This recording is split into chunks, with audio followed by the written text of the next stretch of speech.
Want that. Special delivery. I need that. Special delivery. Welcome to the Special Delivery Podcast. I'm your host, Special, and on this show, I like to sit down with artists to break down their latest music. On this episode, we have Lease. He broke down his latest song, No Lease, plus he gave us an idea of what to expect from his upcoming album. Lease is here. How you doing? I'm good. How you doing? I'm great. I'm so excited to talk about No Lease. Yeah. Niggas is mad at the glow up, huh? I'm in my bag and they know it, huh? I'm whipping the whip with no lease. Mercedes clean when I show up, huh? Niggas is mad cause she chose up, huh? I'm in my bag and they know it, huh? I'm whipping the whip with no lease. Mercedes clean when I show up, huh? You know the flow 400 degrees hot, huh? New Orleans hot, can't breathe hot. It's that in these times hot. You ain't when coming up with the concept of it, what kind of went through your head? Paint that picture. I knew off top I wanted to do something like a southern flow on it because of the bounce.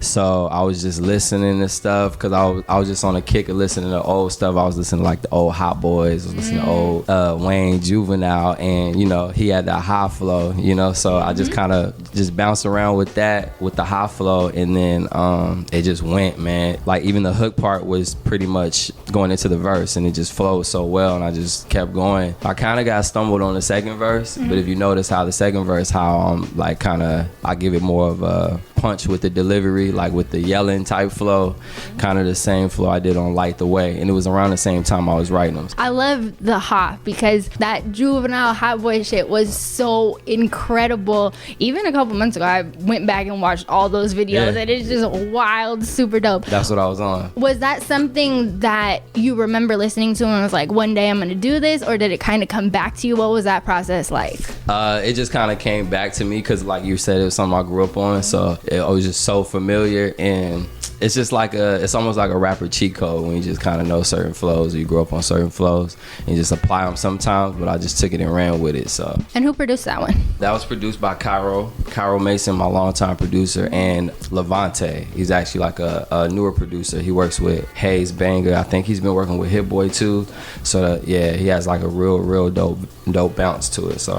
What was that like? Did you guys sit down together? Did he send it to you? What does that look like? He sent it because I think they were sending Fruity Loop sessions back and forth. So I think they were just working on packs of beats, and it was just one of them. Was it a loose one, or did he give you a whole pack? What did that look like? That one might have been a loose one actually. Cairo was like, me and Levante got some shit, I'm gonna send you something. And so it was like he knew it had the bounce, and it was like automatic. Anything else you want to tell the people about No Lease? I just really like this song. It fits perfectly with the new project because I'm gonna say the new project is touching on a lot of different topics, and that one is cool because that was one kind of about freedom, you know, like if you get up, you purchase something, you whipping it with no lease, you know what I'm saying, like you doing what you want, you know, customizing your life. So that's why I like that song, but I did it with like a cool bounce, just made it sound real cool.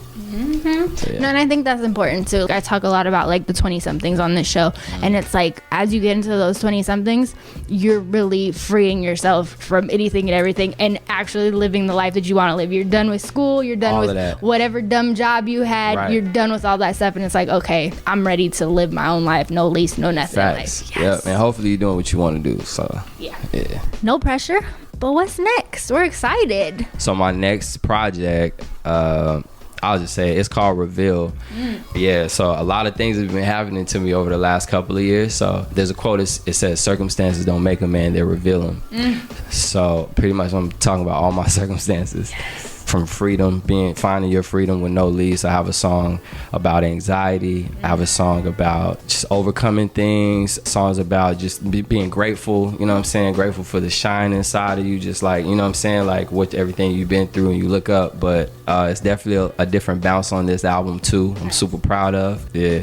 It's gonna be fun. I don't want to press too much because to me it's not even about details. I'm just curious, how much have you worked with Cairo versus other producers on this next one? Cairo's heavily involved in this one too, but I do have other producers as well. I'm working with, like I have Levante on there. I'm working with my guy Merge. We have a couple of joints. I'm working with this kid from Arkansas. His name is Uni Wah. He's super dope. I have one with Hit Boy. I have a couple with Hit Boy actually. We just gotta try to figure some things out. But Cairo is instrumental instrumental in kind of everything. I'll even have, if he don't do the beat, he'll at least do something at the end or something. Yeah, it's dope that not only has he gone along for this ride, but he's kind of helped you and kind of given you space to work with these other producers and figure out like, okay, this is kind of our sound, and these people's sound complement our sound and complement what makes me me. I try to keep that home sound, that in-house sound for sure, because I think we really built a sound. Literally, I don't think anyone really sounds like what we do. So yeah, it's still true to what we do. Honestly, it's not as dark as the older stuff. Like, it's more bounce to it, it's more melody, it's all of that. Like, so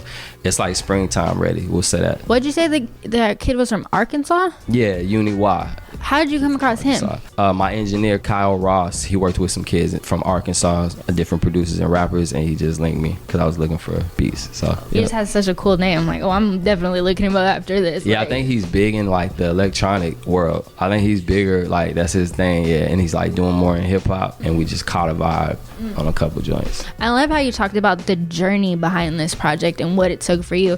I mentioned like the 20 somethings, but that's definitely the things that we go through, to where it's like, okay, I've been through all this, let's see what it's revealed for me. Like, that's it. Once we get to that age, it's like, okay, what does all this mean? I will say the biggest part of Reveal, the album, and the things that inspired me, because I ended up, the album was called something else. I'm gonna say that.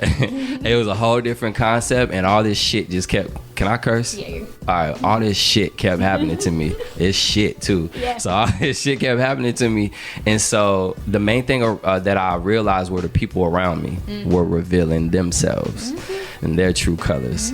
So yeah, touching on all those type of things too. When you changed the name, did the project change, or was it just more fitting of a title when you changed it? With artists, I know it can take different lights. It was kind of a mixture of both, because I changed the name. One of the songs, we'll say that one of the songs is called Reveal, so the title track is called that. And after I kept listening to the song and listening to it, I'm like, man, this sound like this should be the album name when you look at all the other songs. And then I started recording a little more and started writing, kind of catering to more of like, all right, let's touch on anxiety, let's touch on self-improvement, taking your own advice sometimes, just, you know what I mean, those type of things. I started writing around it. Yeah, it was a mixture of both. How long have you been working on this one? This one's been at least a year. I'm taking my time on it, and I got the experience from it for sure. So anything else you want to tell the people? Like, you told us so much. Thank you. I did, for real. Once you get me started, man, let's go, for real. Let's go, man. Just look out. I hope you guys really connect with the music for real this time around anyway. And we coming with visuals too. That's another thing, and that's, to be real with you, that's the only reason why it's not out right now, is because I want to get that right, because we got some ideas. So yeah, man, just look out. It's gonna speak to y'all. It's gonna speak to everybody, I promise. Like, you're not human if it doesn't. Yeah. You have no soul. Well, we respect it, because if the people have seen your visuals, they know that not only does that shit take time, but it's worth it. So it's like, the fact that that's the only reason you're holding back, it's like, nah, we completely respect it, because it's gonna be crazy. Like, yeah, for sure. And that's it. Thank you. Appreciate you. Thank you. No problem. And thank you so much for checking out this episode. If you enjoyed it, make sure to hit that follow or subscribe button on whatever you're listening on. And if you haven't checked it out, Thais and I also did an episode of my show called Creator's Cut, where we talked all about his oldest and latest music videos. So that link will be in the description. And then reach out to me. Just say hi, or let me know what your favorite part of this episode was. I'm on Twitter at SpecialSays, and on Instagram it's at SpecialSays as well. As always, this episode is dedicated to Marlon. Do what you can to stop senseless acts of gun violence.